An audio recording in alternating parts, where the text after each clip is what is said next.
Well, it's the Black Clover chapter 30. Yeah, 30. And this chapter basically just confirms it.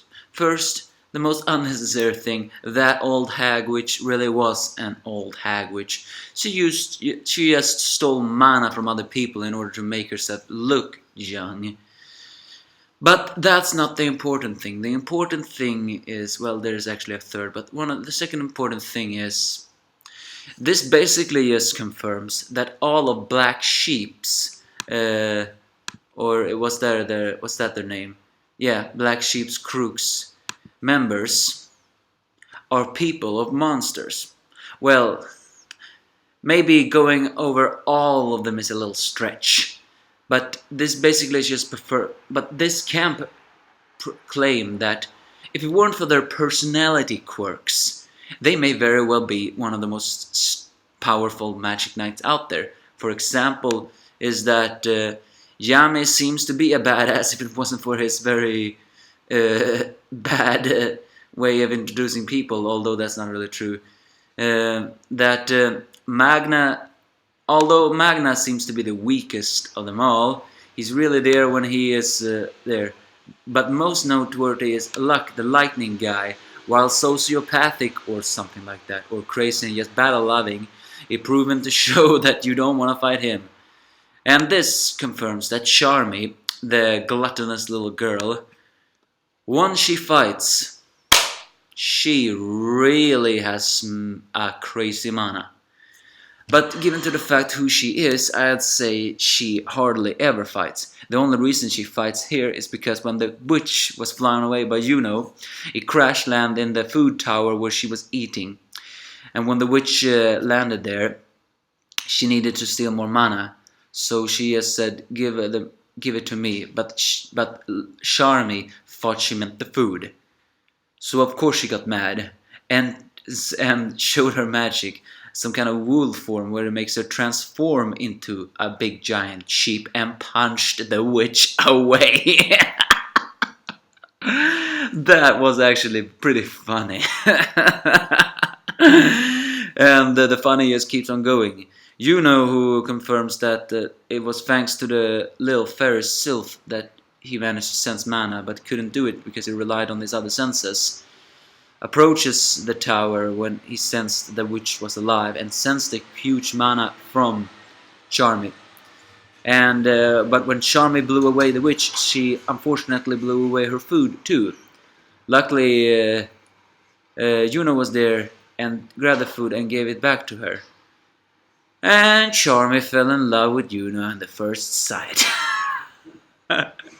Although it may not actually have been that kind of love, she thought he was the prince of meals. Oh man, this is just too good. Unfortunately, collapses. And, Charmy uses her wool magic to break his fall, but his arm lands on her, so yeah, well, a new chip tease. So, if it weren't for the personality quirks of the Black Sheep Crook, I'd say they may very well be dangerous. Although it's not really confirmed if that Vanessa, the hard-drinking party girl, and that Goshe, that little sister worshipper, is dangerous too.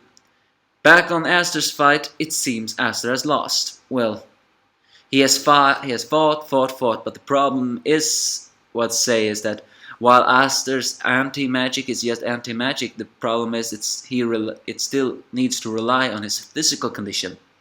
And no one's physical condition can last forever, even with will.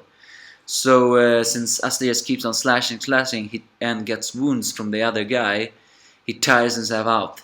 The eye patch guy also creates another Jimmy, a mud clone, to prevent Aster from getting help. As Aster gets angry that he cannot defeat this guy, which he doesn't even consider human, Leon enters the fray and burns away the one corpse with just one note, one attack. And another note, when the zombie with the mud magic appeared, that new that new rival guy, of course his name escapes me, Leopold I guess it was, said his magic wouldn't work on him. And Leon just one-shotted that guy, even though his magic said it could not work on him. Oh well. Leon congratulates Aster, saying he's sorry that he butted in his fight. And saying he also seems to have some grudge against Yami, or at least have some rivalry with Yami, because he says it himself with the I hate to admit it, but Yami seems to have a more eye for talent than me. And with that, he proclaims his dream too. He also wants to be the Magic Emperor, so that makes Aster his rival. And here was Leopold who said he was his rival. As Leon summons his great immense magic, the eye patch guy recognizes him as Fiogo Leon Van Million, a human torch.